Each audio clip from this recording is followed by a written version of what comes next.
Hello my dear students, आज हम इस वीडियो में कवर करने जा रहे हैं क्लास 10th का सर्कल्स और एक्सरसाइज है 10.1। तो एक्सरसाइज का पहला क्वेश्चन कहता है how many tangents can a circle have. Circle के कितने टेंजेंट्स हो सकते हैं।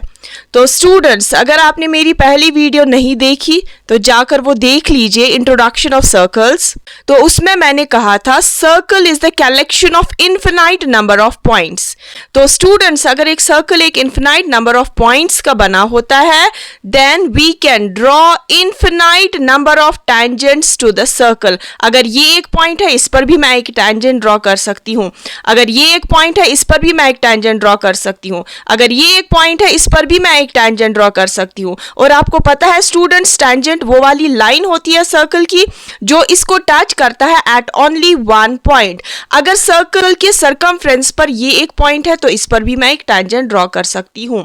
तो इसका मतलब है अगर एक circle infinite number of points का बना होता है तो हम infinite number of tangents draw कर सकते हैं एक सर्कल पर। तो हम इसको ऐसे लिख सकते हैं, we can draw infinite number of tangents to a given circle because we know that circle is made up of infinite number of points. तो students, ये था क्वेश्चन नंबर 1 का आंसर। Now question number 2। तो students, ये exercise का question number 2 है, fill in the blanks. और इसका पहला है a tangent to a circle intersects it in dash points। आपको पता है टेंजेंट सर्कल को इंटरसेक्ट करता है एट ओनली वन पॉइंट, तो यहां पर ब्लैंक में आएगा 1। Second, A line intersecting a circle eight 2 points. वो वाली लाइन जो सर्कल को इंटरसेक्ट करती है 2 पॉइंट्स को, उस लाइन को कहते हैं secant.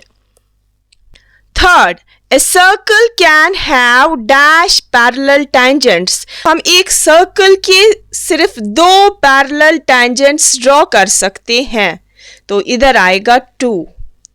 Fourth, the common point of a tangent to a circle and the circle is called। उस वाले पॉइंट को क्या कहते हैं जो सर्कल और टेंजेंट के बीच में होता है, तो उस वाले पॉइंट को कहते हैं पॉइंट ऑफ कांटेक्ट। तो स्टूडेंट्स, ये था आपका question number 2। Now moving on to the question number 3। तो एक्सरसाइज का क्वेश्चन नंबर 3 है ए टेंजेंट पी क्यू। तो स्टूडेंट्स, पहले क्वेश्चन पढ़कर हमें फिगर बनानी आनी चाहिए। तो आपको स्टूडेंट्स क्वेश्चन पढ़ना है और उसको मेन पॉइंट्स को हाईलाइट करके जाना है ताकि आपको फिगर बनानी आनी चाहिए। पहले तो एक सर्कल आपको ड्रॉ करना है और उसका एक टेंजेंट आपको ड्रॉ करना है और टेंजेंट का नाम रखना है पी क्यू, मगर वो सर्कल को टच करता है एट पॉइंट पी। तो जहां पर वो टेंजेंट सर्कल को टच करता होगा वहां पर आपको पी पॉइंट रखना है। ऑफ रेडियस 5 सेंटीमीटर, और सर्कल का जो रेडियस है वो है 5 सेंटीमीटर का। Meets a line through the centre O at the point Q so that OQ, और OQ की हमें डिस्टेंस देकर है 12 सेंटीमीटर। आपको PQ की लेंथ फाइंड करनी है और आपको इन ऑप्शंस में से फिर चूज करना है कौन सा ऑप्शन है। तो पहले तो ये क्वेश्चन सॉल्व करना है, उसके बाद हम देखते हैं इन ऑप्शंस में से कौन सा ऑप्शन करेक्ट होगा। यह है क्वेश्चन नंबर 3 की फिगर। तो क्वेश्चन कहता था आपको एक टेंजेंट पी क्यू है और पी पॉइंट पर वो सर्कल को टच करता है। तो स्टूडेंट्स, मैं क्यू यहां पर लिख रही हूं और P यहां पर लिख रही हूं। तो ये जो P क्यू है ये एक टेंजेंट है टू दिस सर्कल जिसका सेंटर O है। इसके बाद आपका क्वेश्चन कहता था इसका जो रेडियस है वो है 5 सेंटीमीटर। तो स्टूडेंट्स, आप इन 3 लाइन सेगमेंट्स में से कौन सी लाइन सेगमेंट ऐसी होगी जिसकी जो लेंथ है 5 सेंटीमीटर की होगी। तो आप देख सकते हैं इस सर्कल का जो रेडियस है वो है PO। तो रेडियस वो वाली लाइन होती है जो सेंटर से लेकर इसके सरकमफ्रेंस को जोड़ती है। तो स्टूडेंट्स, यहां से हमारा 5 सेंटीमीटर बनेगा। ये जो PO है दिस इज 5 सेंटीमीटर। और इसके बाद आपका क्वेश्चन कहता था OQ 12 सेंटीमीटर है, तो OQ यहां से है, this is 12 centimetre. You have to find QP। आपको इस टेंजेंट की लेंथ फाइंड करनी है। यहां पर ये एक राइट एंगुलर ट्रायंगल बनता है। तो स्टूडेंट्स हमें एक थ्योरम यहाँ पर यूज करनी है जो इसी चैप्टर में है। और थ्योरम क्या कहती है? थ्योरम कहती है जो टैंजेंट और रेडियस के बीच में एंगल बनता है वो 90 डिग्री का होता है। इसी को जस्टिफाई करते हुए हमें ये ट्रायंगल लेकर पाइथागोरस थ्योरम यूज करनी है इस ट्रायंगल में। तो आंसर में हम क्या लिखेंगे? पहले आंसर में जो गिवन है वो हम लिखेंगे। इसमें आपका PO जो है दैट इज 5 सेंटीमीटर और इसमें आपको QO की लेंथ या OQ की लेंथ देकर है 12 सेंटीमीटर। इसके बाद यू हैव टू फाइंड यहां पर QP, आपको टेंजेंट की लेंथ फाइंड करनी है। तो यहां पर आपको लिखना है एंगल P आपका 90 डिग्री है। तो क्यों आपका 90 डिग्री है ये आपको जस्टिफाई भी करना है। तो यहां पर ये बनता है angle between tangent and radius. इसीलिए हम ये ट्रायंगल लेकर पाइथागोरस थ्योरम यूज करने जा रहे हैं। तो जब एक राइट एंगल ट्रायंगल होता है मतलब एक एंगल उसका 90 डिग्री पर होता है, उस वाले ट्रायंगल्स में पाइथागोरस थ्योरम यूज होती है। तो इन ट्रायंगल, इस वाले ट्रायंगल का नाम है OPQ, right angle at P, जो कि एंगल P पर 90 डिग्री है। बाय पाइथागोरस थ्योरम, आपकी जो पाइथागोरस थ्योरम है वो कहती है हाइपोटेनस का स्क्वायर बराबर होता है base square plus perpendicular square. तो आपको स्टूडेंट्स देखना है इस वाली फिगर में हाइपोटेनस कौन सा साइड है, बेस कौन सा साइड है और परपेंडिकुलर कौन सा साइड है। तो हाइपोटेनस तो एक ही साइड होगा यहाँ पर, जो 90 डिग्री के अपोजिट वाला साइड है दिस इज हाइपोटेनस, एंड आप बेस कोई भी साइड रख सकते हैं, this is base and this is perpendicular. तो ये ट्रिग्नोमेट्री नहीं है जहां पर आपको बेस और परपेंडिकुलर देखना पड़ेगा, चूज करना पड़ेगा एंगल के हिसाब से। यहां पर आप कोई भी बेस और कोई भी परपेंडिकुलर रख सकते हैं इन दो साइड्स में से। तो हाइपोटेनस एक ही साइड है जो 90 डिग्री का अपोजिट वाला साइड है, तो जो OQ है, तो मैं हाइपोटेनस की जगह लिखूंगी OQ का स्क्वायर, बेस की जगह मैं लिखूंगी OP का स्क्वायर, प्लस परपेंडिकुलर की जगह मैं लिखूंगी QP का स्क्वायर। Right, clear? तो OQ के बदले मैं इसकी लेंथ्स डालूंगी।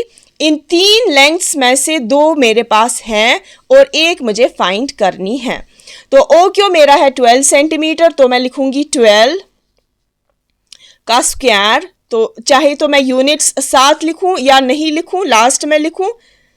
OP का स्क्वायर 5 सेंटीमीटर, तो मैं लिख सकती हूं 5 का स्क्वायर, प्लस QP मुझे फाइंड करना है।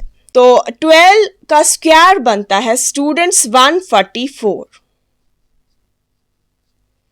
इज इक्वल 5 का स्क्वायर बनता है यहां पर 5 5 are 25। तो मैं इसको अगर ट्रांसपोज करूं तो मुझे यहां पर ट्रांसपोज करना है, तो ये माइनस में बनेगा 25 इज इक्वल QP का स्क्वायर। 144 माइनस 25 होता है 119 इज इक्वल टू QP का स्क्वायर। तो आप स्टूडेंट Q मैं इस साइड से लिखूंगी स्क्वायर के बगैर, और ये जो स्क्वायर है ये इस साइड से जाकर 119 पर रूट चढ़ेगा। तो स्टूडेंट्स मेरे ऑप्शंस में से कौन सा ऑप्शन था क्वेश्चन में जो कि रूट ऑफ 119 था? तो वो था आपका ऑप्शन D। तो ऑप्शन D इज करेक्ट। तो ये था आपका क्वेश्चन नंबर 3 एक्सरसाइज से। Now moving on to the question number 4।